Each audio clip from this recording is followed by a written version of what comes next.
We live in an increasingly mobile world. Today, more than at any time in the past, we are in the position of being able to travel wherever we want, whenever we want.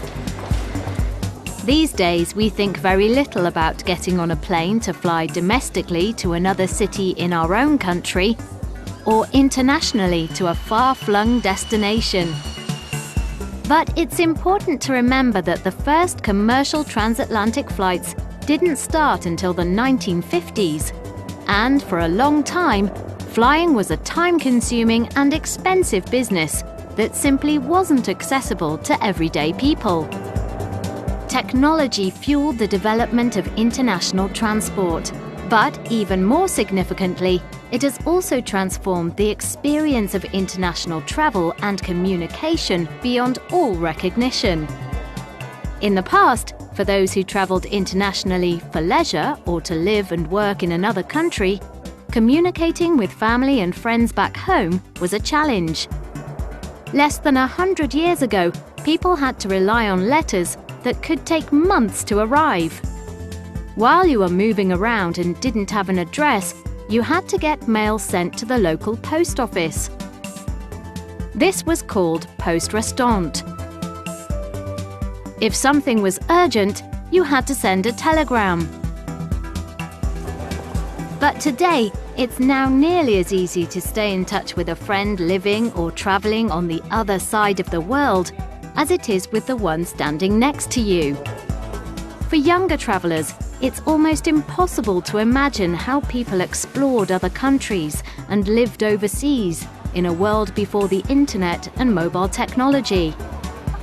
Nora is from Ireland, but she is currently living and working in England. Mark is British. He's lived and worked all over the world, but now he lives back in the UK where he grew up. My name is Nora. I'm from Galway in the west of Ireland. I'm 22 and I'm living in Oxford now. I've been to quite a few different countries, just travelling in tourism trips, but I've also worked abroad a bit. So right now I'm working in Oxford in the UK, but I've also lived abroad in France for studying for 1 year. And I've worked as an English language teacher in summer camps in Italy. And I've also volunteered in institutions with children and adults with special needs in Belarus. And this summer I was in Hong Kong and Shanghai, teaching in summer schools there. My name is Mark. I'm 54 years old and now I live in Oxford in England. But before that, I've lived quite a number of places all over the world. I lived quite a long time in Spain, 7 years in total in a couple of different places. And I've lived in Italy and I also lived a couple of years in South America, in Colombia. Apart from that, they're probably the only places I've lived for a longish time, but I've travelled quite a lot in different countries all over the world. I've travelled quite a long time in India. I think of myself as a citizen of the world. Home is where I am. I don't have strong roots, either in a particular town or even in a particular country. So I feel European. I can feel at home quite easily in many parts of the world, many places that I've been. I like that freedom of sort of living, travelling and having not much stuff.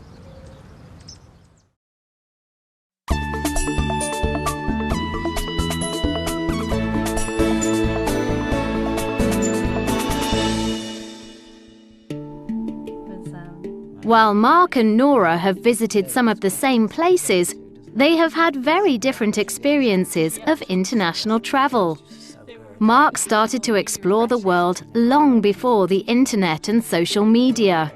I think about the big trip that I made sort of after university when I went to India. I was there nearly a year.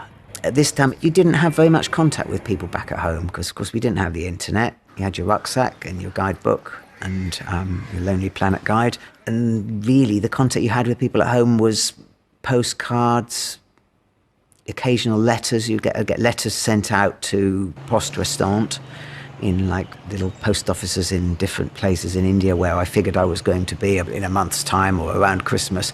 But you're always communicating with people. You're always reading what people have written a month or so earlier and they're reading what you wrote a month or so later, because they would take a long time. I don't think, at the time I was in India, I don't think I made more than 1 or 2 phone calls home. For most of his early travels, Mark had to rely on a film camera to record his experiences. He didn't see the photos he had taken until he returned home and had the photos developed and printed out. When I was in India, I had a terrible little camera and I took 1 film of pictures the whole time. There was 36 pictures in the entire trip. And most of them didn't come out, of course, because that was the way it was in those days. Nora has only experienced travel in the Facebook age. Of course, I take my phone. I don't take a camera because I just have a camera on my phone, which I think is quite common nowadays. I normally use messaging apps, so classic Facebook Messenger, WhatsApp, those kind of applications that I think are very popular these days. And as well, I think it's not exactly directly keeping in contact, but when you post photos on social media, people can like and comment on it, and it's almost like you're not having a direct conversation with people, but it's like they kind of know what's going on in your life in a funny way, and you can kind of keep up to date with their news without directly interacting with it. I do think that it's a really big part of my life, using social media and messaging people. I hope that doesn't sound too sad, but I don't think that's that unusual either. Today, when we share so much of our lives on social media, the photographs we take aren't just reminders of the places we have seen on our travels.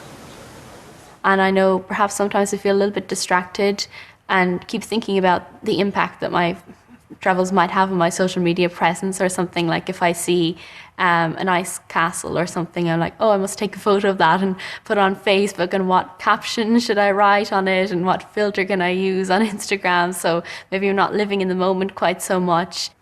I think if I lost my phone, I'd be really devastated. If I didn't have access to my Facebook account, it would be really difficult to get in contact with people. It's it sounds like a nightmare situation. Maybe I'm dramatizing it a bit, but I think it would be really difficult. There's no question that technology has transformed our experience of travel. But maybe it's also changing our idea of what home means. Can you really ever miss home when it's never more than a touch away?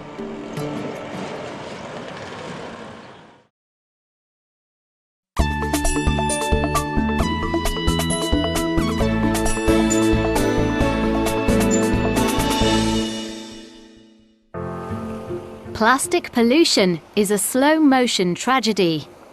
It's a disaster that we've been watching unfold on the news and in TV documentaries over the last decade. Today, it feels like we've reached the point where the scale of the environmental emergency facing us is overwhelming. And with a problem that's so enormous, it's hard to imagine how, as individuals, we can make any difference. It's hard, but it's not impossible. It's autumn, and for the past week, people around the UK have been taking part in beach and river cleans, organised by the environmental charity Surfers Against Sewage. Groups of hundreds of volunteers of all ages have spent hours collecting and recording the plastic pollution at nearly 500 events that were part of an annual Big Autumn Beach and River Clean. Between them, they've collected 36 tons of rubbish. The popularity of events like these is a clear sign of the growing awareness of the issue of plastic pollution and of people's desire to be part of the solution. But what can you do if you don't have a couple of hours to spare or can't make it to an organised beach clean? Well, you can start to make a difference with just a couple of minutes. My name is Martin Dorey. I am the founder of a project called the 2-Minute Beach Clean. And the 2-Minute Beach Clean is a campaign to try and inspire people to spend 2 minutes picking up litter each and every time they go to the beach. I firmly believe that everybody on this planet has a part to play in the plastic problem. And I believe that everybody can make a difference. Martin first noticed a problem with plastic pollution on his local beach in 2009. He wanted to do something about it. I decided that I would use social media to try and encourage people to help me clear it up. So I started using the hashtag 2-minute beach clean, and I went and took pictures of my 2-minute beach cleans and posted them to Twitter and to Instagram, and it kind of just exploded from there. 2 minutes is key because it's nothing. So if I say to you, could you help me with something? It's only going to be 2 minutes. It's nothing to you. Today, there are hundreds of 2-minute beach clean boards around the UK. These boards have simple instructions, along with litter pickers you can borrow and bags you can use to collect rubbish, making it easy for everyone to get involved.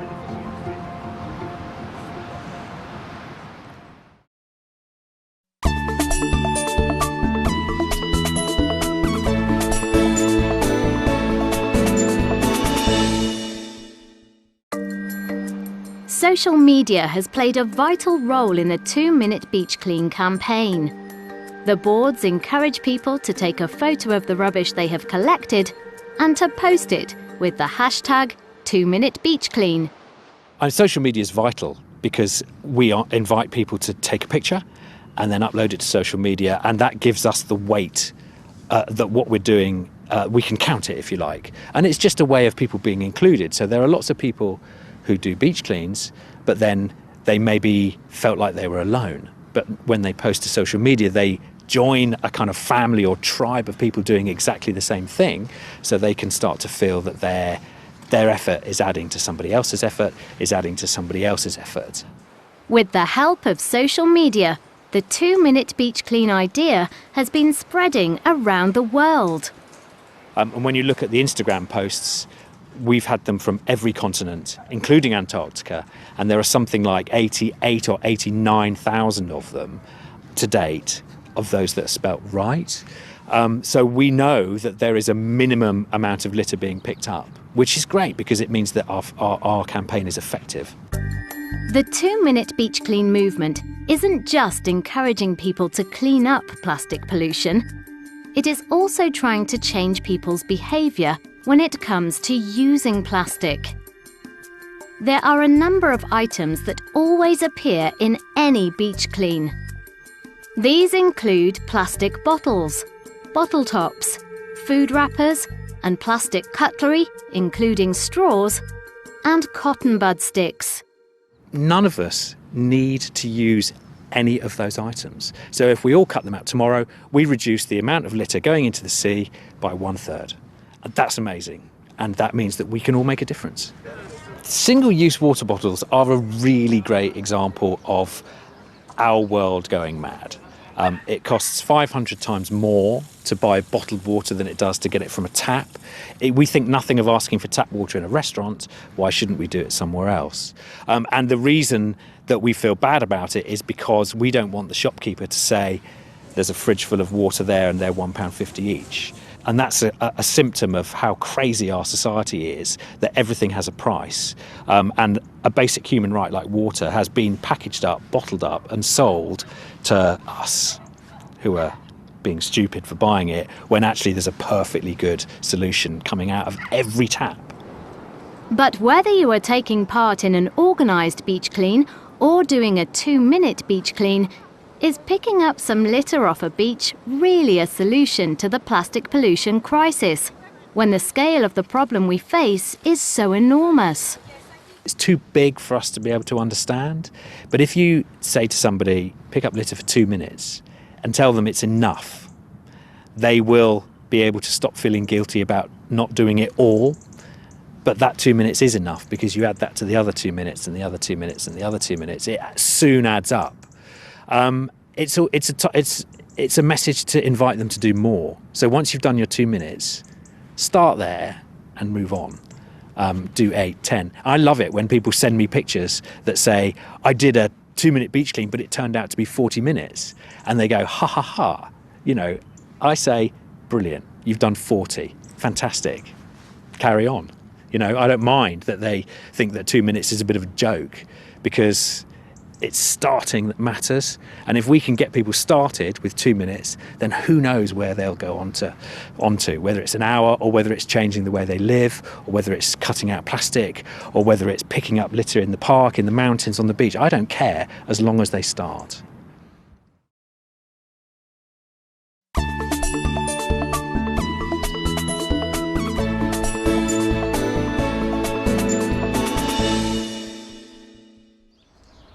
Abby Elphinstone is a successful author of children's books. The first set of books I ever wrote was a trilogy.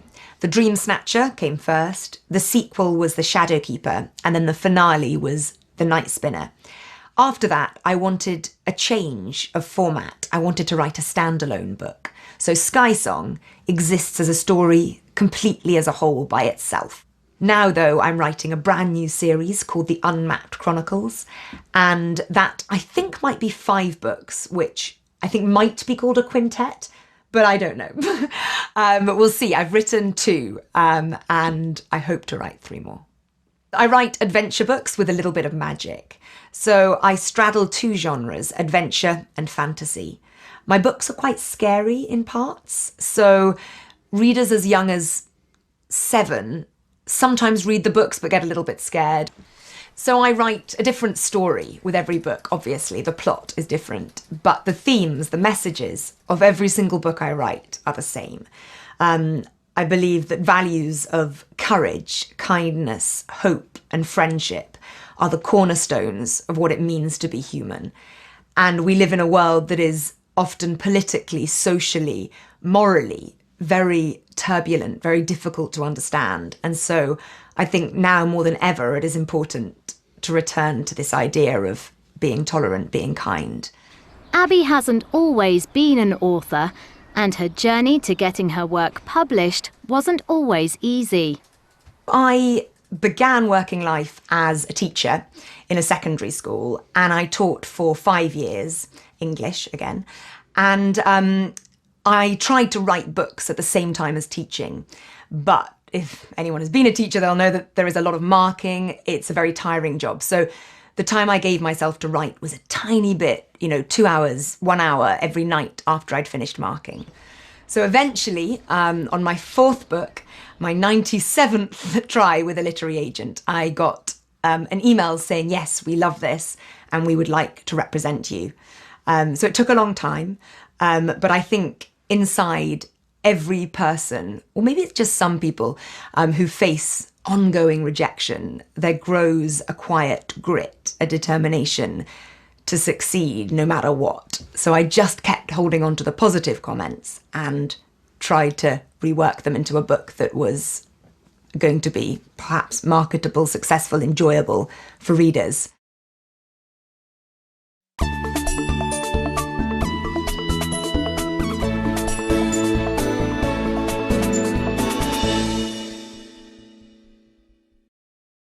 Abby's books are full of adventurous characters living in wild places. So where does she get the inspiration for her stories? I start every story I write by trying to come up with an idea that nobody else has stumbled across yet. And sometimes I find these ideas walking down the street or strolling in the park, never really at my desk, because that's too pressurized to think of an idea, but it happens more organically if I'm walking and daydreaming. Once I've come up with an idea that I believe in, that takes a long time, I then usually go on an adventure to a far-flung place, because I write about wild settings, to cement the setting, to really grow the fictional world I want to write about. So I've been out to the Arctic to research this book called Sky Song, which is set in a snowy kingdom called Erkenwald. And I went dog sledding, I watched the Northern Lights, the closest thing I've ever seen to watching magic unfurl in our world. And I saw hundreds of orcas, killer whales, feeding on tiny fish called herring under the sea. So those adventures formed the basis of this book. I also like writing about tribes, people who live in the furthest corners of our world that often maybe have a story to tell, but because of where they live, the story isn't told. So for the heroine of Sky Song, a girl called Eska, I went out to Mongolia to live with the Kazakh eagle hunters. I'd seen a photograph by an Israeli photographer, Asher Svidensky, of a girl called Aishelpan. And she was 12 years old when the photo was taken, and she is the only eagle huntress in a tribe full of men and boys. And I thought that was cool, the only girl. So I knew I wanted to meet her to write this book. Abby wrote part of Sky Song while she was in hospital. I spent 4 months in hospital, a third of a year. And during the course of that time, the midwives and the doctors and my friends who came to visit me were so unfailingly kind. And I wanted to write a book, Sky Song, that celebrated this theme of kindness. Abby has an unusual way of planning her stories. So I'm dyslexic, and when I started writing, I was very scared that that would be a problem and that I wouldn't be able to be a successful writer because my ideas often are a bit confused and tangled. But what I've realised is that dyslexic people think hugely creatively and they notice things other people miss. So I've learnt that if I draw the world I want to write about as a map, so maybe I put a forest here, a mountain here, a sea, a river, a lake, then I might have my characters travelling from place to place, and at every place they encounter an obstacle. Maybe they're betrayed in one place, they're robbed in another, they discover something they weren't meant to see at the river. And then slowly but surely, my plot starts to take shape. So I used to think doodling was wrong. My teachers used to say, stop doodling, start concentrating. But I think drawing your way into a story, especially if you're dyslexic, can be a very, very useful tool. Today, Abby spends a lot of time visiting schools and talking to the thousands of children who love her books and are inspired by her stories. I want to talk to young children about this idea of being creative. I'm not an obvious sort of person for being an author. I have dyslexia, and yet I'm an author. I had 96 rejections before I became an author. So I want to tell children that the creative people are often the people who are brave enough to fail.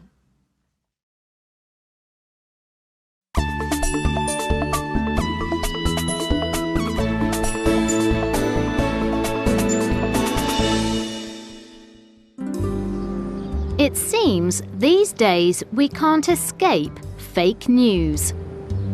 We all know that our social media feeds are full of news articles and stories that are biased, exaggerated, or just plain fabricated. So how come so many of us continue to consume and share content without questioning its credibility? These stories may start on Facebook or Twitter, but once we share them, they eventually work their way into articles in the mainstream media. And these articles are then shared again on social media. And so the endless cycle continues. Is there a way that this flood of fake news can be stopped? Or can we all become better at identifying and simply ignoring it? In recent years, these questions have become an important field of research. My name is John Rosenbeek. I'm a PhD candidate at Cambridge University, and I mainly study fake news and disinformation. Fake news is a difficult term because everyone is using it, and it's used in a lot of different contexts and by a lot of different people with a lot of different agendas and ideas and political convictions and so on. And it doesn't mean the same thing when two different people say it. So that is why I myself prefer the term disinformation, which is much more clear. Misinformation is information that is false, and that includes simple human error. If I make a mistake and I say something that is incorrect and I publish it somewhere online, that is what I would call misinformation. Disinformation includes the intent to deceive. So I must actually want to give you wrong information for it to be disinformation. So are there things that can be done to stop the flow of disinformation? John believes that there are 4 possible solutions. The first is legislation, so trying to write laws that regulate the flow of information in such a way that fake news becomes less prevalent. The downside of this is, of course, that you run into issues of freedom of the press very quickly. Freedom of the press is the principle that government shouldn't interfere with or censor the media. The second one is algorithmic fixes. All social media sites use algorithms to choose the information they present to their users. This is the programming code that decides what content to show you based on what you like and share. So, for example, on Facebook, you will see certain posts before other posts, and Facebook can decide which posts you see first. So in that way, you can have Facebook tweak the algorithm in such a way that fake news becomes less visible. The downside, of course, is that Facebook then decides what it wants you to see, which is not great. The third category is fact-checking, meaning correcting false stories, which is a good initiative, and for sure that is something that needs to be done. The problem is that you're always going to be behind, simply because it is much harder to fact-check something than it is to create and spread a lie. And the fourth category is education, or what you would call media literacy, which focuses on the individual level, meaning making people more resilient against deception, against manipulation, against disinformation. The upside is that this has a potential of being very effective, and you don't run into issues of freedom of the press. The downside is that it's very expensive and that it's difficult to implement in many countries.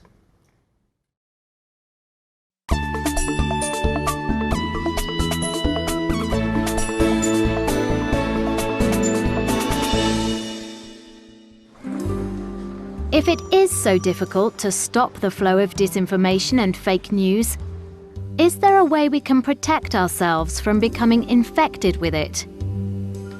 John believes that inoculation theory could offer a potential solution.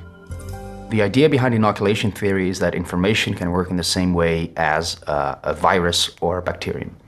So, assuming that misleading information can be akin to some kind of infection, how do you make sure that people don't become ill? And normally in medicine that happens through a vaccine. So a vaccine is a weakened version of a certain virus or a certain bacterium that is introduced into the body, and it doesn't have the power to kill you or hurt you or make you ill, but it does make sure that the body creates antibodies against that virus, so that the next time that the virus actually enters your body, the real version of it, you already have the antibodies and you don't become ill. And inoculation theory says information can work the same way. So you can develop resistance against misleading arguments by preemptively, before the manipulation attempt occurs, thinking about the ways in which you might be deceived. And what's a simple way to vaccinate people? Get them to play a fun game. A game where they have to create disinformation. In the game, players are shown a short text or an image, like an article headline. They can react to these in a variety of ways. The player's score is measured by followers and credibility. The aim of the game is to gather as many followers as possible without losing credibility. But the important thing is that if a player acts like a producer of disinformation, they will gain followers and credibility. But if they lie too obviously, they will lose credibility. And if they act like a good journalist reporting just the facts, they will lose followers. So the player has to learn to use all the tricks of effective producers of disinformation to succeed in the game. So it's this active component is very important. So it's not just that someone tells you, this is how you might be deceived, this is what fake news looks like. Instead, you create it yourself. You think about it yourself, how you can use these strategies to, forward your own interests in the game, which is a much more resilient approach to training how to recognize these things than just me telling you something.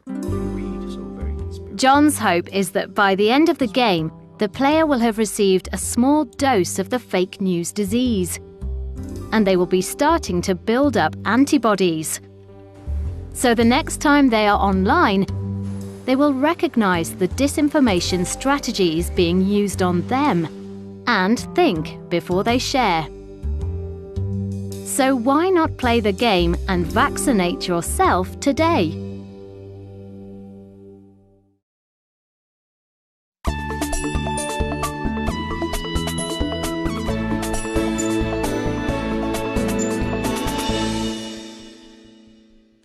My name's Will Jackson. I'm the Director of Engineered Arts. We're a small company based in the UK that specialises in building robots. Building robots is not just about mechanics, it's not just about making pieces of metal. It's about software, it's about engineering, it's about mechanical engineering, and it's really about integration. It's about putting all of those things together to make a working system, a working machine. There are currently 18 members of the Engineered Arts team. They come from a variety of backgrounds. It's very multidisciplinary, so everybody from creative people who are working on the design or the content, the kind of things the robot would say and do, how the robot would look, through to mechanical engineers who are designing perhaps how it would move in a particular way, electronic engineers who are designing the transistors, the chips and the components and the circuit boards they go on to. So there's many different aspects to building a robot like this. In the offices upstairs, the designers and engineers use computer-aided design systems to develop new and improved versions of the robots. Downstairs, every model is assembled by hand in the factory workshop.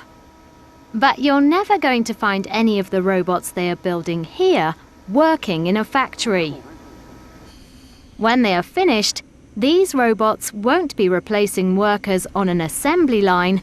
They'll be in the spotlight, on a stage, in front of an audience. When a man's an empty kettle, he should be on his mettle. RoboThespian is about automating acting. And we had an idea, this goes back about 12 years, we were asked to do some science explanation for a science museum, and we kind of thought the best way to do it was just get a person to talk about it. But a person doesn't want to repeat the same story all day, every day. So we thought, well, maybe we could automate this kind of storytelling and come up with a robotic actor to take the tedious role away from a human. So rather than having to repeat the same story to every person that comes along, the robot could do it for you. So that was the birth of the idea for RoboThespian. RoboThespian can be pre-programmed with 3D animation software. The user can choose in advance what the robot is going to say, what actions it's going to use, and even when its cheeks are going to change colour during a performance. And RoboThespian can also be controlled remotely. The robot has cameras, so the operator, who can be anywhere, is able to see through the robot's eyes. The operator can then directly interact with an audience, speaking through the robot. Did you enjoy that? Giving the illusion that the robot is alive and thinking, that the robot is sentient. The robot's software has face recognition technology, so its camera eyes are always scanning for faces, making eye contact with its audience. The movement of its head, the way it engages with the audience, and even how it blinks all add to the illusion that the robot is human. And all of these characteristics are vital to its purpose. The only reason to make a human-shaped robot is to talk to you, because that's what you're used to. You're used to something that makes eye contact with you, that smiles at you, that might wave to you.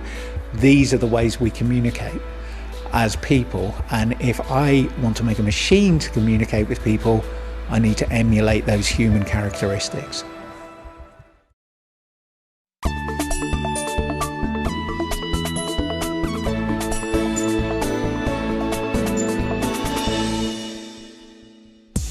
To be or not to be? A robot who can sing and quote Shakespeare is an engaging and entertaining example of robotics in action. While it's very unlikely that many human actors will lose roles to Robothespian, or that you'll see it on screen in the latest blockbuster film anytime soon, this charming robot still represents some very real concerns about the ever-increasing levels of workplace automation in our society today. The fear that one day we will all be replaced by a robot. Every Robothespian is made up of more than 2,000 individual components, from the tiniest plastic fingertip to hundreds of individual steel cogs. In the past, it would have required the work of many highly skilled craftspeople to make all these items. Today, most of the work of producing these components is automated. Guided by computer-aided designs, a single programmable machine creates the most complex and tiny components with perfect accuracy every time. All it takes is one machine and one person. Some experts have predicted that in the future, any job that can be automated will be automated. They've suggested that by the year 2030, as many as 800 million workers around the world will be replaced by robots. From self-driving cars to vacuum cleaners, we are starting to see more robots in our everyday lives. Does Will think there'll be a fully functioning robot in every home in the near future? Personally, I don't think so. Personally, I wouldn't actually want one. The things we're looking at is I think you will start to see robots in many more commercial spaces. So if you go shopping, you might notice a robot at the door of a shop, and it might just tell you that actually we've got this lovely new suit in store today that might suit you. Have you tried our delicious noodles? It might just be an advertising robot like that, or it might just be purely for entertainment. You might walk down the street and there's a robot singing and dancing and doing a little song that you think is rather charming, and entertainment has value. Engineered Arts have a new model called the Mesmer that looks less like a machine and more like a human. Its robotic skull is covered by a silicone skin, and it has realistic eyes and teeth. Maybe one day in the distant future, you won't be able to tell the difference between a robot actor and a real human. But Will and the team aren't thinking that far ahead yet. In the short term, things are actually quite good for us. We have a lot of interest in the kind of machines that we're making. People find them entertaining, people find them engaging. So people are using them for sales, they're using them for communication. We also sell to universities who are studying robots and want a platform to develop on. It's quite difficult to make a robot from scratch. So we are moving to a newer, bigger factory 2 miles down the road at some point next year. And we're investigating commercial applications, entertainment applications. But it's really about engaging with people. It's about telling a story, and it primarily it's about having fun. It's about improving human existence, not worsening it. I'm singing in the rain, just singing in the rain. How was that?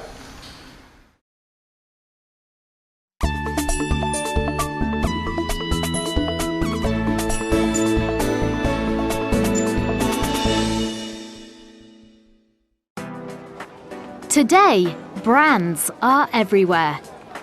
They're on the clothes we wear, the cars we drive, the equipment we work with, even on our food and drink. But what exactly is a brand? A brand is the way a business distinguishes its products from the products of other businesses. It could be the company's name, or its logo, or trademark. As a concept, branding has dominated modern advertising. In a world where goods are mass-produced and companies compete in a crowded marketplace, a unique brand is often a corporation's most valuable asset. But how important are brands to the people that buy them? What does a brand mean to them? Have they ever paid more just because of the brand of a product? No. I tend to think I'm quite cheap sometimes. I might buy a brand if it's in a discounted store or online or again in a charity shop, but I rarely pay full price if something's expensive. Yes, I have. I'd say I research into the item that I'm buying because I want a bit more quality and I want a bit more value for my money. So I usually research and then pay for the brand if I feel it's worth it. Sure. In some cases it's justified. If you were to buy a car, an automobile, and you were to buy something like a Porsche or a Ferrari, you know what you're getting, and you know there's a lot of research and development that goes into that. Whereas a $300 pair of leather shoes or a belt, I don't really feel like that's worth it. Branding is not a modern phenomenon, as the extraordinary story of Harris tweed, the distinctive fabric produced on the tiny islands of the Outer Hebrides, proves. The Outer Hebrides, also known as the Western Isles, are a chain of tiny islands situated off the northwestern coast of Scotland and are home to a population of around 26,000 people. While everyone speaks English, the native tongue of many of the islanders is Gaelic. The largest of the inhabited islands are the Isle of Lewis and the Isle of Harris, the historic home of Harris Tweed. Islanders have woven cloth by hand on the islands for centuries. But in the 1840s, Lady Catherine Murray, the Countess of Dunmore, whose family owned a lot of land on the islands, decided to sell some tweed to her friends in London. The high-quality fabric was an instant success, and an industry was born.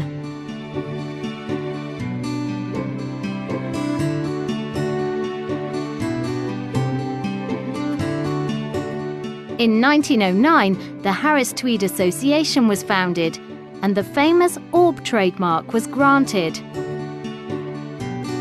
Today, Harris Tweed is a global business, with the material being sold all over the world. But the cloth is still made using the old machinery and the techniques of the original weavers.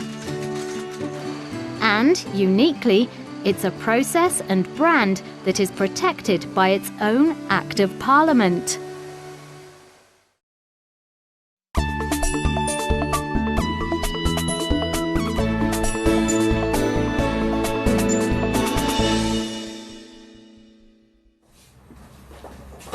Today, the Harris Tweed brand needs protecting. I'm Lorna Macaulay. I'm the Chief Executive of the Harris Tweed Authority here in Stornoway in the Outer Hebrides. Harris Tweed Authority inspectors are there at the final stage of the production of the cloth, and if satisfied that that cloth meets the terms of the Harris Tweed Act, our stampers or inspectors will apply a physical mark to that cloth to reassure the customer that they are buying genuine Harris Tweed cloth. In order to receive the orb, the material must be made from pure wool and must be hand-woven by weavers working in their own homes on the Outer Hebrides. Harris Tweed to the consumer is a mark of quality, history, heritage, provenance. consumers tell us it is their colours and patterns, the depth of colour and pattern that means so much to them. Today, as in the past, it's the remarkable natural environment of the islands that inspires the beautiful colours and textures of the fabric. There are just 3 mills producing cloth on the islands. The mill employees still carefully weigh out different coloured wools that, when mixed together and spun, will create the distinctive yarn that is supplied to the weavers in their homes. Then it is with the experience, skill and artistry of the weavers working on looms, powered by just a foot pedal, that the cloth is created. The cloth is then checked and finished back in the mill before it receives its orb stamp from the Harris Tweed Authority. The Harris Tweed orb has traditionally always been inside as a quiet, discreet mark. This is the first time in our trading history of 150 years where the orb is now being used, like other trademarks, as a decoration on the external of the cloth. Today, Harris Tweed is truly an international brand. They produce over 1.5 million metres of cloth a year. And while originally the cloth was used for men's jackets, today it is used in an enormous variety of products, from computer tablet covers and phone cases to shoes and even dog leads. Harris Tweed is an unlikely success story. It's an industry located on isolated islands that still uses techniques and machinery that have been out of date for over a century. But this is also the brand's greatest advantage. In a world of mass-produced fabric, Harris Tweed still stands for authenticity and craftsmanship and is a guarantee of the highest quality and most beautiful cloth.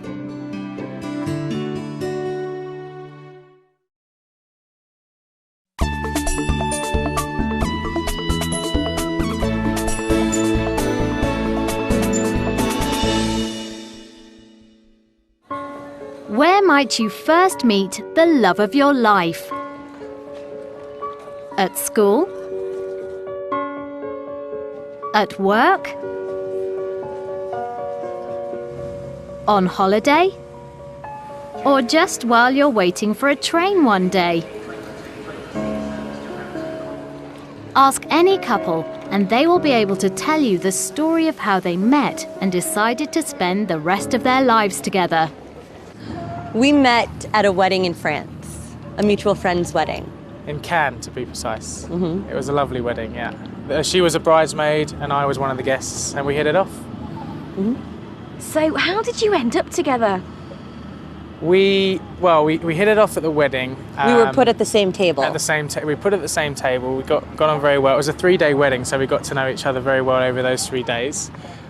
She's from Boston in the States, so she went back there. I went back to London, where I'm from here, and we sort of had an online relationship, didn't we?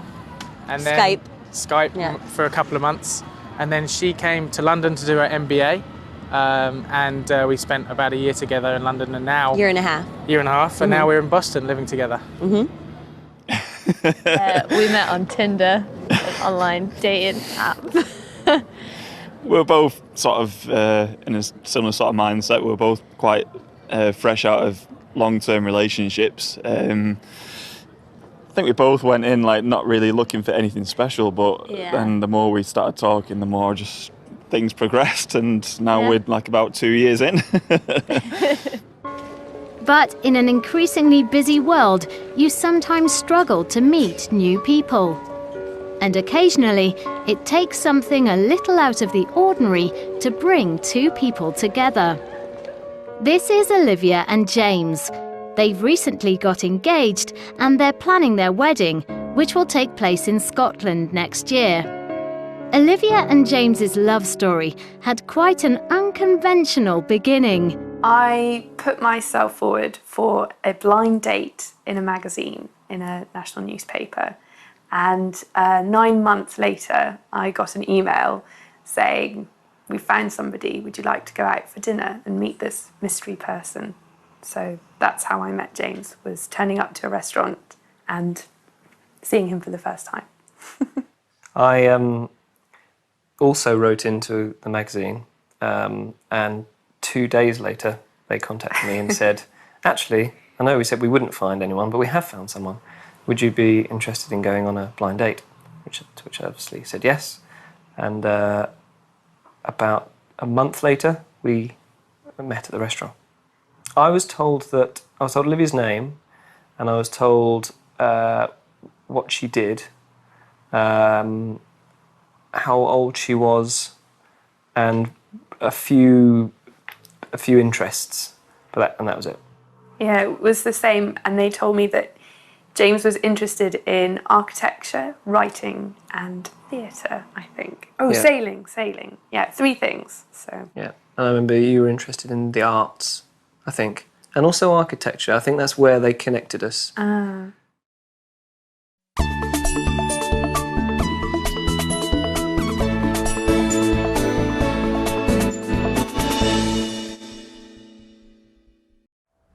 The very first time James and Olivia met was at a restaurant booked by the Guardian newspaper. Today, what do they remember about that dinner? Well, that evening was very memorable. We talked about all kinds of different things. We talked about sailing and how we'd done the same run a few weeks earlier before we'd met. There were lots of things, but the most remarkable thing was just how long we talked. It was sort of non-stop for about 4 hours until the restaurant closed.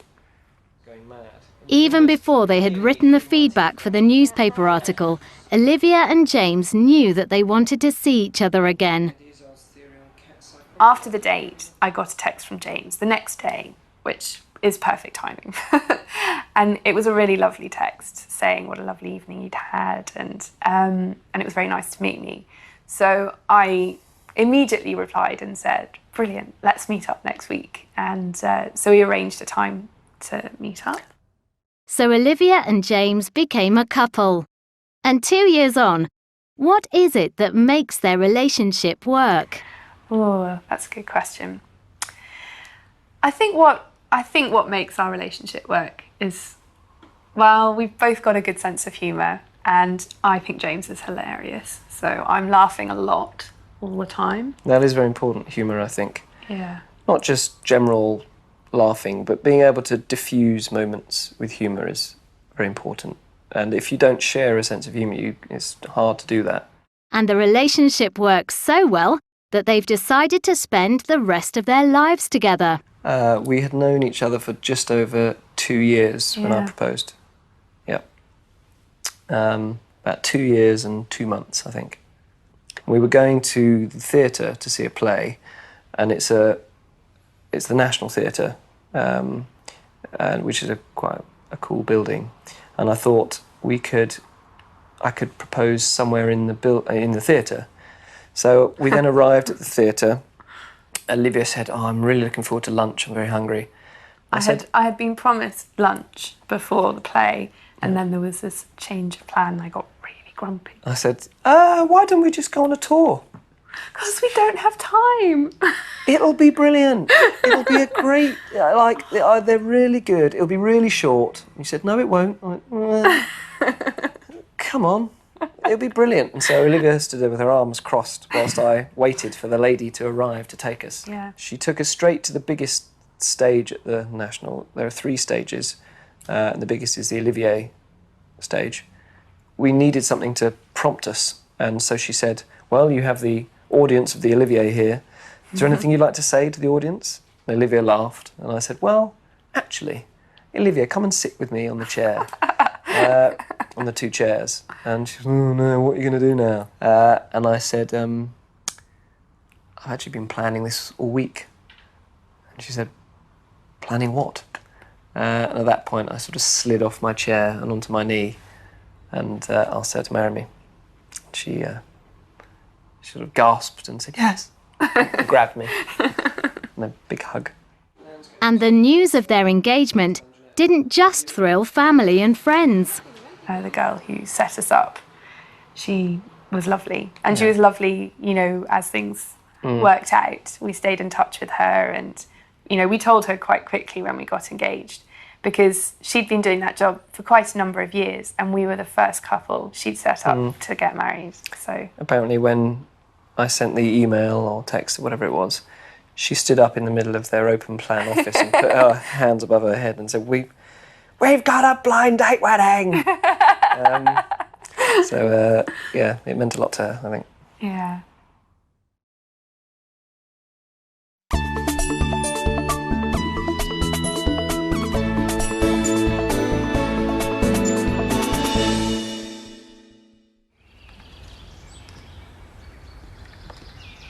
Climber Tim Chamberlain can often be spotted high among the branches of one of the many spectacular trees that grow in the countryside where he lives in the south of Scotland.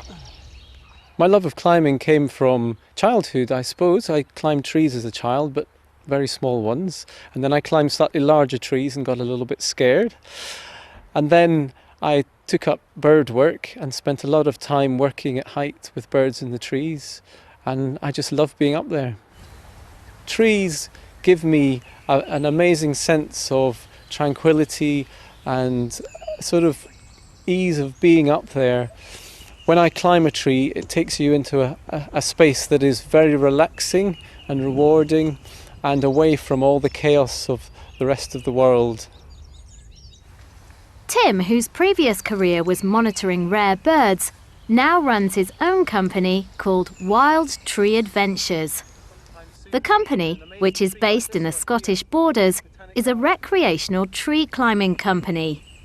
This company came about because I decided to move back to Scotland to help people see the magic of tree climbing and see the magic of trees that are here right on their doorstep, that they don't really necessarily notice, too busy walking past them or driving past. And what we do is we get people to stop and look up, climb up and actually experience the magic of being up in these trees right on their doorstep. Most of us who are adults probably haven't climbed a tree for a very long time. And the experience that Tim offers his customers is quite different to that memory of playing in the trees of your local park as a kid. What we do is different because we are taking people way up high into the canopy of the trees using specialist rope and equipment to get people up into really complex and interesting situations to experience what it is like to be up in the trees. The type of people that come and climb with us are all ages, really. Some of them can be as young as 6, and we had a lady for her 80th birthday party the other day. She was fabulous, climbing right up high into the canopy of the tree. So our tree climbing is for anyone, really. As long as you're keen, have a sense of adventure, don't mind a little bit of a challenge. And if you have a fear of heights, it doesn't matter, because we have ways to overcome that.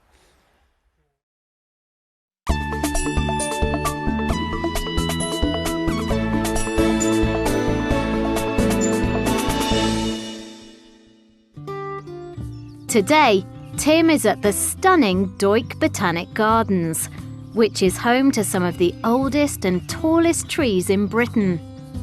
The 65-acre site has tree specimens from around the world. Tim is preparing to take a customer who has never been climbing before up one of Doik's most impressive and unusual trees. This Douglas fir, which was planted nearly 200 years ago, has grown to nearly 30 metres tall. No one is quite sure why the tree has such an unusual shape, dividing off into nearly 20 separate stems like an octopus. Making sure that the climber is safe while they are having fun is the most important part of Tim's work.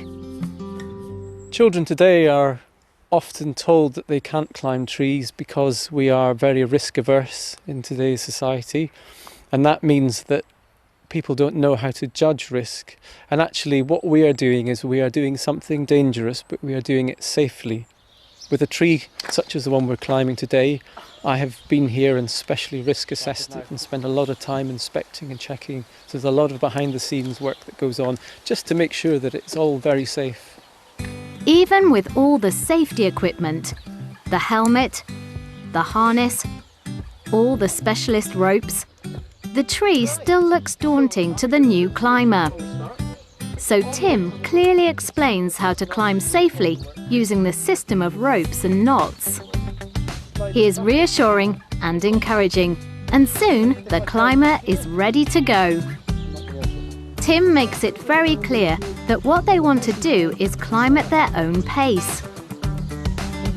So, slowly, they start to make their way up into the branches of the magnificent tree. Initially, Tim watches from below, but after a while he comes up to join the climber. For someone who's not climbed before, the climb can be tiring. About halfway up the tree, they are exhausted and it's time for a break. Up in the tree canopy, where they can also enjoy stunning views across the gardens, they can really appreciate the beauty of the tree itself.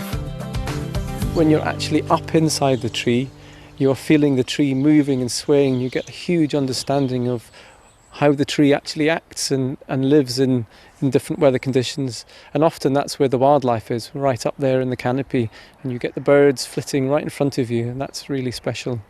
But relaxing on one of the tree's high branches is also a good opportunity to look down. And it's at this point that some climbers can lose their nerve. Sometimes they feel elated being up there in the canopy. Sometimes they feel a little bit nervous because that's when they look down and realise that they are 20-something metres up above the ground and the people who are waiting and watching are very small. And if people get scared, sometimes I get them to shut their eyes and just listen. And in that little tranquil moment, they realise that they are fine. Up in the tree, there's time for Tim to share some of his knowledge of the trees, the landscape, and the wildlife of Doik. There's also time for a quick snack, which Tim has baked himself. It's up to the climber how high they go. They can stop wherever and whenever they want. Time flies when you are having fun, and eventually the climber has to come back down to earth. That's much quicker than climbing up. Tim gives everyone who climbs with him an unforgettable experience. It's an experience that's totally safe, but also thrilling. It really is a wild tree adventure. For people who haven't climbed since childhood, I would say please come and give it a go. It is a very exciting and rewarding experience, and after a little bit of learning, which is always good, then you'll rediscover your joy of climbing up these fantastic trees.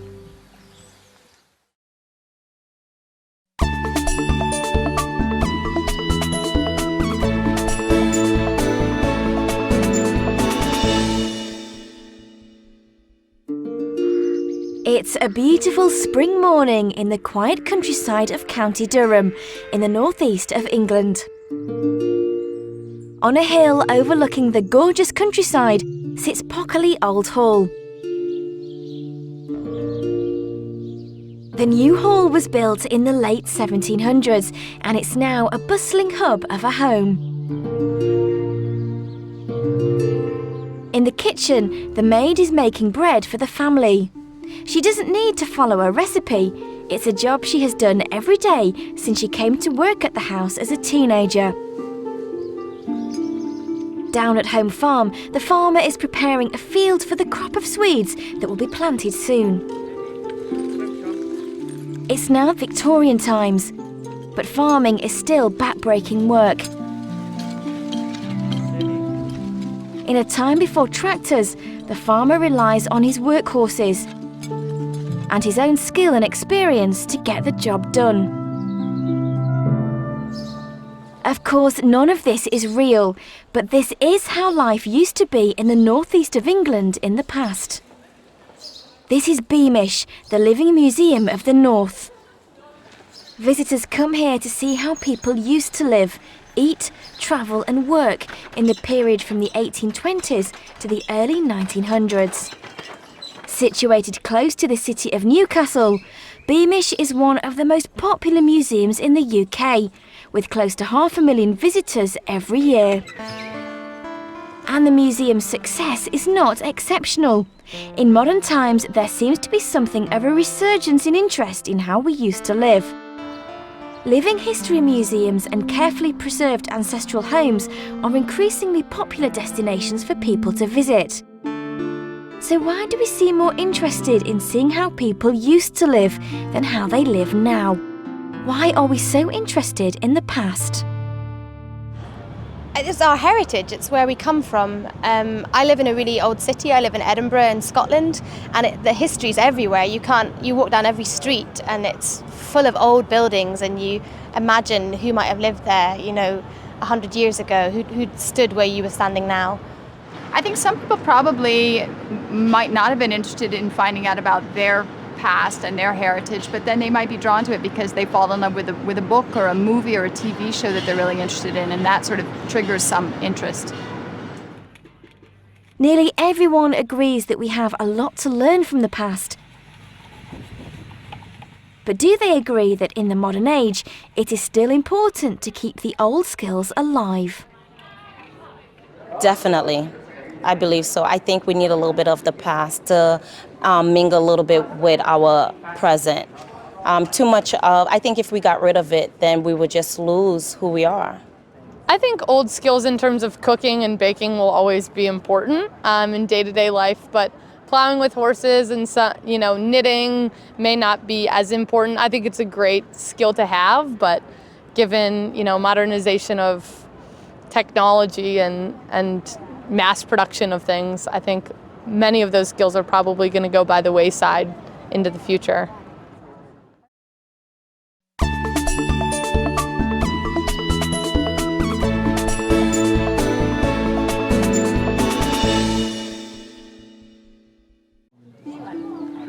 At the Beamish Museum, the staff work to provide their visitors with the most authentic historical experience possible.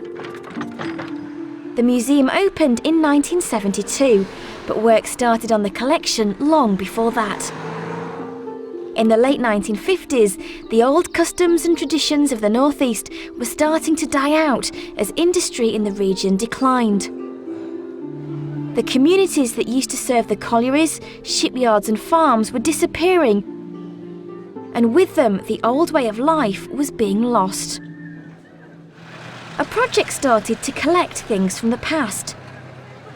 Anything and everything that used to be part of everyday life. The people of the region gave generously. Thousands and thousands of objects from kitchenware to steam engines. And these all became part of the recreation of the vanished communities at Beamish. Today, at the centre of the 300-acre site is the recreation of a town from the turn of the century. The town is complete with homes, shops where you can buy handmade sweets, and even a local dentist.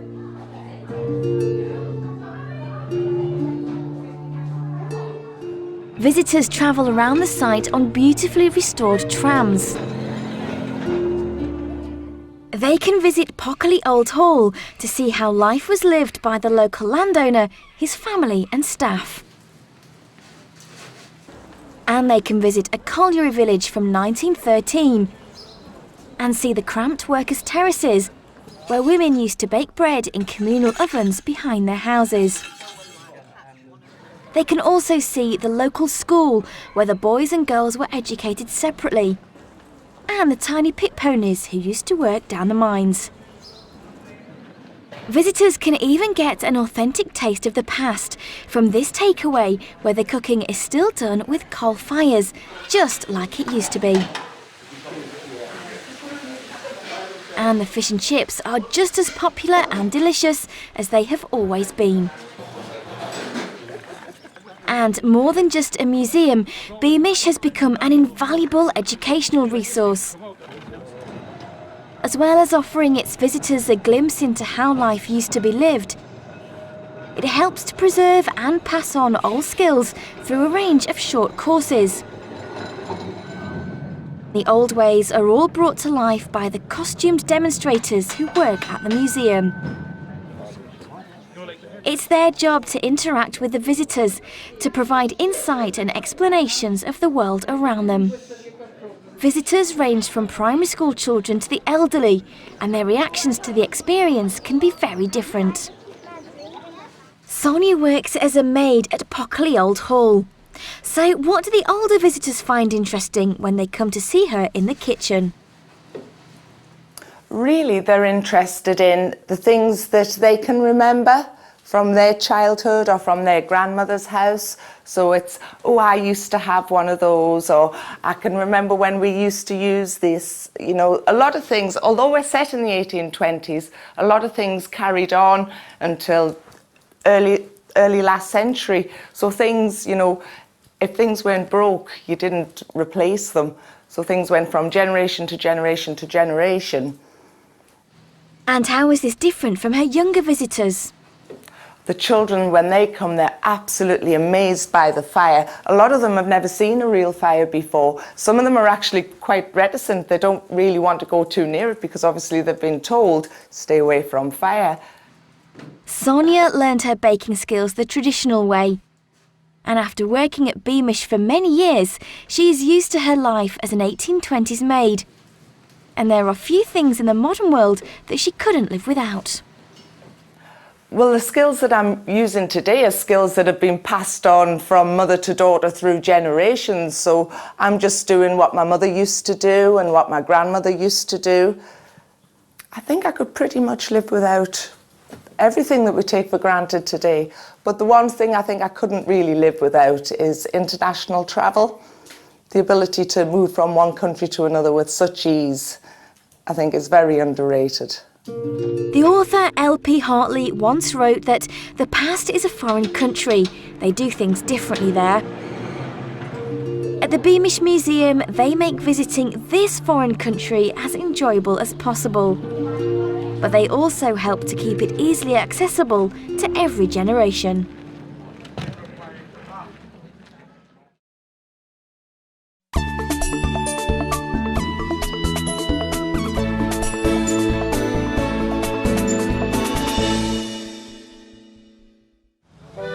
This is the beautiful city of Copenhagen in Denmark.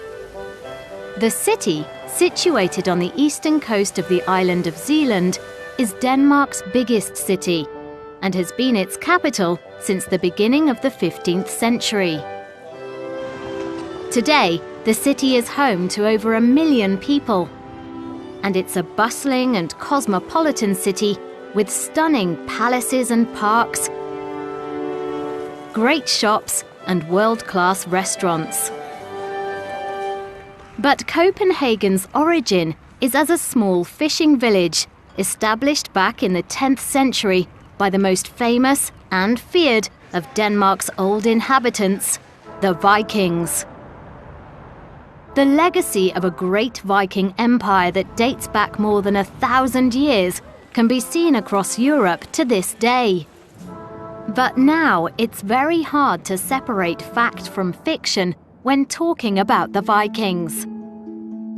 So many myths, sagas and legends have grown up around the medieval civilization of raiders, traders and intrepid explorers that it's difficult to know which of the stories are actually true. Over 1,000 years after the end of the Viking era, new technology, working in tandem with old skills, is helping us to learn more about this great civilization.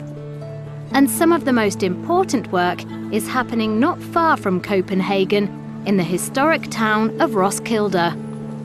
The town of Roskilde is around 30 kilometers west of Copenhagen, sitting at the head of the Roskilde Fjord. In Viking times, the town was the capital of Denmark and a vital trading centre.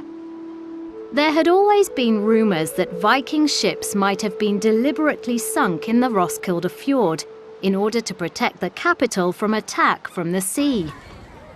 For years, fishermen and divers had been finding parts that could have come from Viking ships in shallow water at Skuldelev, 20 kilometres from Roskilde. But it wasn't until 1962 that work began to excavate this area of the fjord, and 5 ships emerged from the mud. The ships had probably been at the bottom of the fjord since the 11th century.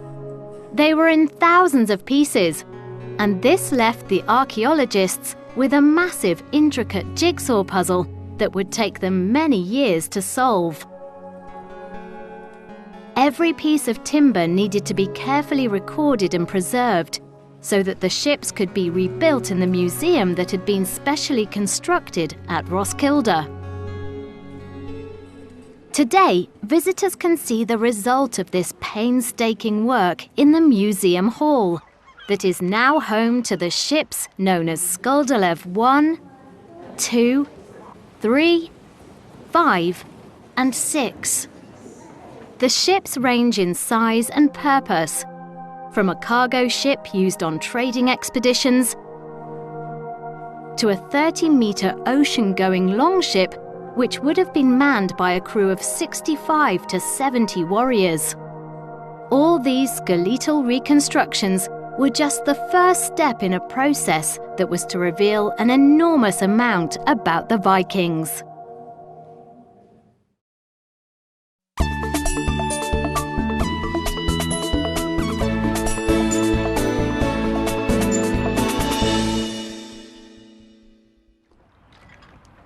The Viking Ship Museum at Roskilde is more than just a museum.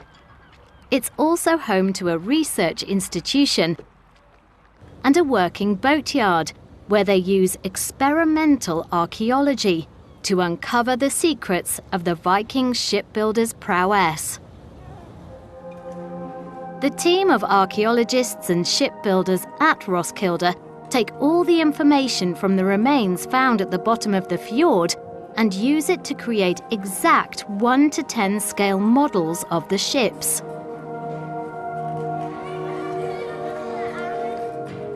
These models then provide the template for full-scale reconstructions that are built in the shipyard. Importantly, the entire process of building the replica ships is done using reproductions of tools that would have been used by the Vikings.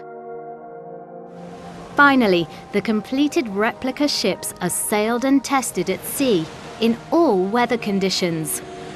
And it is through this process of testing the ships in the water that some of the most valuable information is obtained. We get a lot of answers on questions we ask when we build it. Things we cannot find out why did they do it like this, and still we do it exactly like they did it, and even though we can't find the answer, but we will find it when we go out sailing with the boat, because it's where it should be, it's where it's built for, and if it's not functioning on the sea, on the big waves, and when you get seasick and all this, then it's maybe because we have reconstructed the ship in the wrong way. Søren Nielsen is head of the boatyard at Roskilde. He was in charge of the Sea Stallion construction project. The Sea Stallion from Glendalough is the replica ship built from the skeleton of the Skulderlev II longboat. Analysis of its timber had revealed that the ship must have been built in Ireland, probably in the vicinity of Dublin, around the year 1042. Reconstructing the ship took over 3 years. But when it was completed, Søren was on the crew when they sailed the ship from Roskilde back to its original home, Dublin. It was an exhilarating and illuminating trip. So sailing the ships, it makes you think about the Viking Age. It makes you think about the organization of 60 people on board a ship like this, how to organize these people and how to sail it, how to handle the ship without breaking it.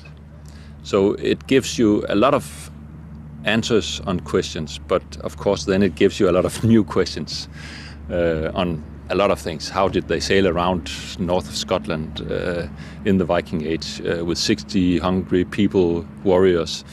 And how did they go to Isle of Man, for example, with 60 ships, not only one ship. We have difficulty today where we have our cell phones and everything.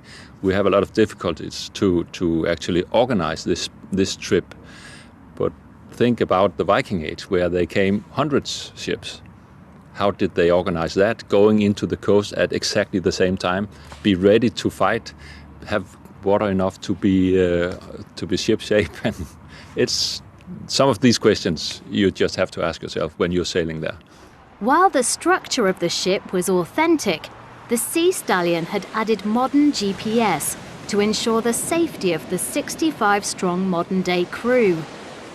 The journey took more than 6 weeks, and when they finally arrived in Dublin, emotions were running high.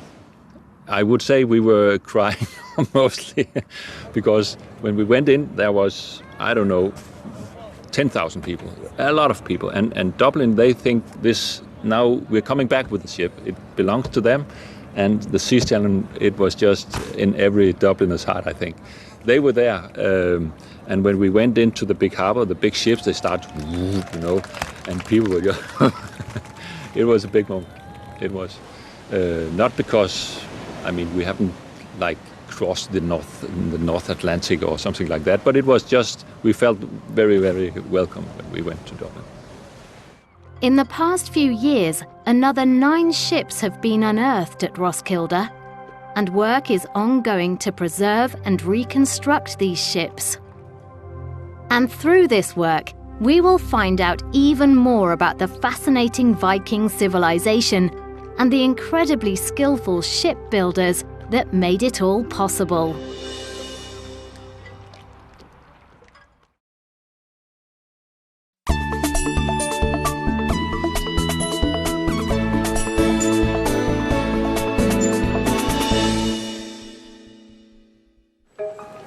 Most people know that there are 5 main senses: sight, hearing, taste, smell, and touch.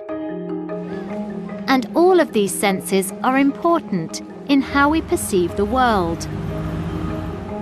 But what would it be like if you could hear colour or taste sounds? For some people, this isn't a hypothetical situation. People with synesthesia experience this crossover of the senses all the time. Synesthesia is a relatively common but harmless neurological condition where people make connections between their senses. Some synesthetes, the name given to people with synesthesia, associate letters or numbers with a specific colour. So the letter A might be red, or the number 1 might be blue. Others associate colours or shapes with sounds, and some even make connections with their sense of taste. Can you imagine what it's like to experience the world in this way? I think it's very difficult. So I'm doing philosophy, and there's a famous article called "What is it like to be a bat?" So you've got to imagine what it would be like to see with your ears, essentially. And I think it's very difficult to do that. Maybe you could, although I'd find it very hard to. Extremely busy. It's busy enough when we can just hear with our ears and see with our eyes and so on. So to be able to... And they're random, as far as I'm aware, they're completely random. So all of a sudden it will be a really horrid smell that you associate with something that should be really nice, So I imagine it would be very, very confusing, and a bit like hearing voices or something like that. You would really have to have a lot of control to be able to concentrate. It would make concentration very difficult, I think. It's quite hard to describe with words because it would be such a sort of sensory phenomenon. I guess it would have advantages in the sense that you could sort of program your memory to remember things using different cues. So, maybe something as simple as revising for exams, you could use different foods or different smells or senses in a way that you can't with just sort of words and diagrams alone. But yeah, it's very hard for me to imagine without having it myself. Scientists have been aware of the existence of synesthesia for over 200 years. But for a long time, they knew very little about the condition. But today, they can use neuroimaging to see how our senses stimulate our brain. The sensory cortex is the part of the brain that deals with the senses. Different areas of the sensory cortex are stimulated by different senses. Scientists believe that synesthesia is caused by an unusual amount of connections between these areas. In the past, synesthesia was thought to be extremely rare. But today, scientists believe between 1% and 4% of the population have the condition.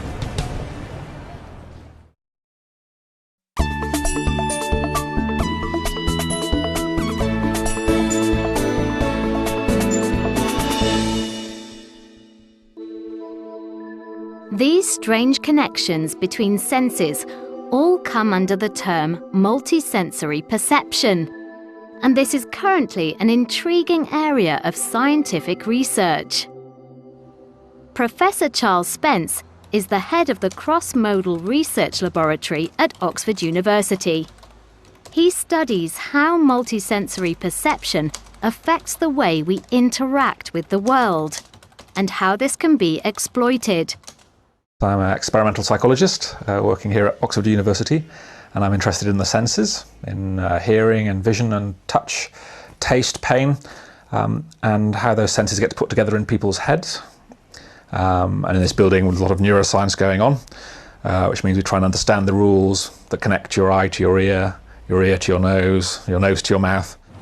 Professor Spence calls this multisensory stimulation or multisensory perception. So multisensory stimulation or multisensory perception refers to the idea that we have 5 senses or perhaps more: hearing, vision, touch, taste and smell.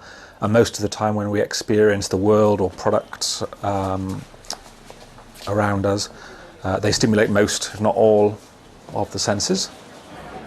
He believes we use multisensory perception all the time. When we're eating a meal or choosing a particular product in the supermarket. It is an important part of our everyday lives. So take a lovely meal, and it's got to taste right, it should have the right aroma or smell, it needs to look visually appealing, the crunch, the sound should be right, as should the texture, the mouthfeel or the fattiness in the mouth. So all the senses are involved in the perception of food. And that maybe is the most multisensory of our experiences. But elsewhere, if I think about some sort of packaging or something, say this bottle here, it's got a certain weight, so that's got a tactile perception. It's got a feel of roughness, so that's kind of. It's also got a sound I can hear, a colour, and it'll have a smell. So all the senses are again being involved in my perception of this product and its packaging.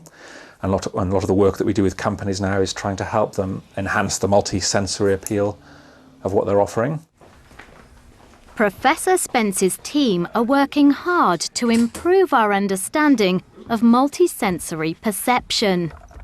A lot of this research is very useful for food businesses. Today, they are testing how different music can affect the taste of coffee. We're looking at sort of synesthesia, which is this mixing of the senses. People who see coloured numbers or days of the week are the ones you see on television. But we think that maybe we're all synesthetes, kind of. So that when we give people in the lab downstairs different tastes, flavours, aromas, and we give them a choice of any instrument, any pitch of sound, just pick an instrument and a high note or a low note that goes with that taste. Say it's taste of coffee, or the smell of chocolate, or of raspberries. It sounds like a bizarre thing to do, and yet we've been doing it for years, and most of our subjects give reliable answers that are very similar to one another. So most people will say that sweet is high-pitched and probably a piano, whereas bitter tastes are kind of low-pitched and they're more brassy in nature.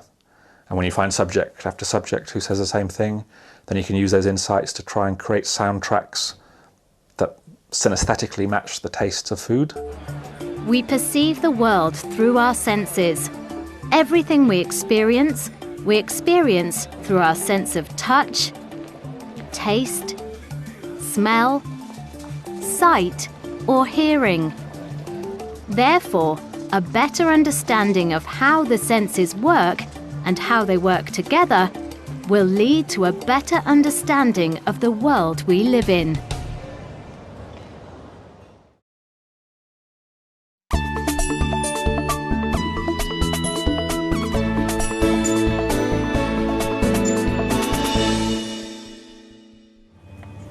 Imagine that you had no idea when you were born. Based on how old you feel inside, how old would you say you are? 27. Why? I don't know. I know that I think about that quite often. So that's how I feel. I feel, I think as old as I am, so I'm approaching 30, and that's how old I feel.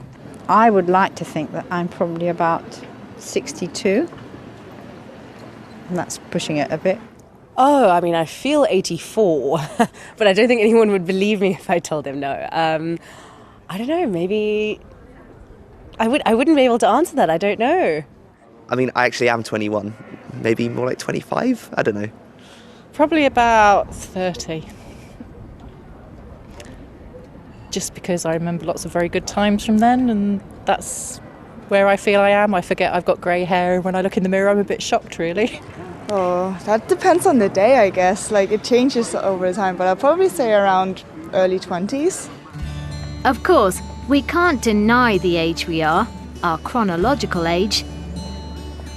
But the idea of only being as old as you feel may be more than just wishful thinking. Some scientists are very interested in this concept of subjective age and how it affects our health and well-being. Unsurprisingly, researchers have found that the difference between our chronological age and our subjective age changes over our lifetimes. Up to the age of 25, we tend to feel older than we are. Then this switches. By the age of 30, nearly 3/4 of us feel younger than we are. Scientists believe that cultural attitudes and stereotypes around aging may influence this perception of age. But our concept of aging is also changing as life expectancy changes. In 1955, the average life expectancy at birth was under 50 years. Now it's over 70 years. Experts think that by 2050, there will be more than 2.1 billion people over 60 and 425 million people over 80 years old. Japan has the highest life expectancy in the world. The Japanese island of Okinawa has more centenarians, people who are 100 years old or more, than anywhere else in the world. What is more, they seem to age more slowly than other people. According to scientists, people who are actually 70 often have the bodies of 50-year-olds. And what's the Okinawan secret to living such long, healthy lives? Experts believe it's the combination of eating a healthy diet that includes plenty of fish, vegetables, and seaweed, staying active, and spending lots of time with friends and family. On Okinawa, people say you are a child until you are 55. And when you reach 97, there's a special celebration called Kajimaya to celebrate the fact that now it is time to be young again. On Okinawa, old age is prized, not feared.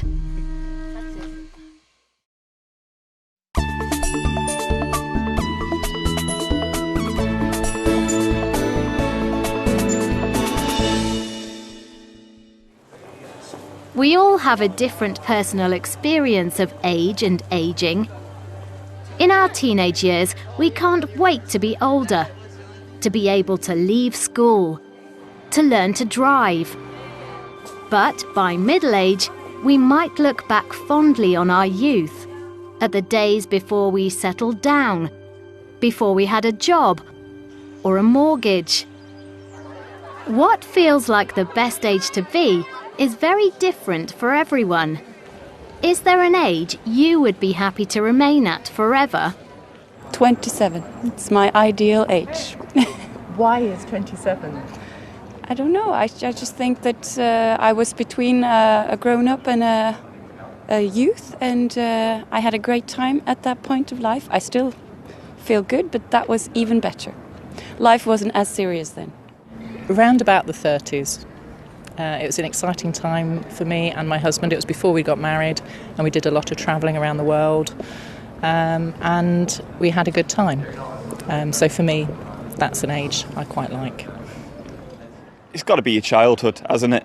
I think it really has. I mean, any time I talk about just the time I had when I was a kid at school with all my friends, still going playing out before like smartphones, before internet and things like that, it's just always going to be the best time of your life, I think, isn't it? I would probably say around the early 30s.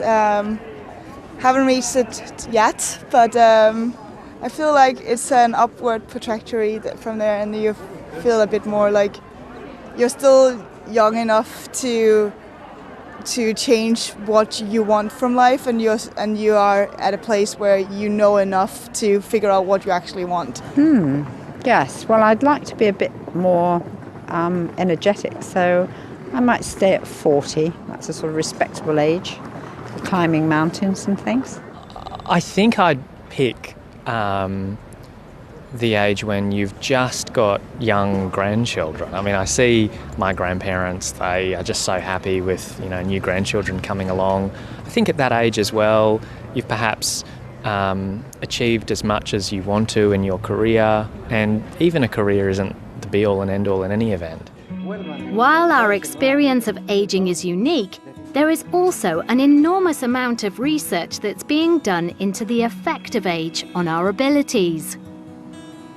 While none of the results are definitive, there are some interesting findings, especially when it comes to establishing when we peak at all sorts of different things. Scientists have found that our ability to learn languages peaks at the age of 6 or 7. But our vocabulary, even in our own language, doesn't peak until our late 60s. And when it comes to maths, our arithmetic skills peak at 50. Our memory generally peaks around the age of 28. But some studies have shown that our memory for names peaks at around age 22, while our memory for faces doesn't peak until 32. And our understanding of other people's emotions doesn't peak until our 40s and 50s. One of the most interesting findings is about life satisfaction. Studies have shown that life satisfaction seems to come and go. It first peaks in our early 20s, and then again in our late 60s. And at what age are most people likely to make big life decisions? Well, any age that ends in a 9, of course.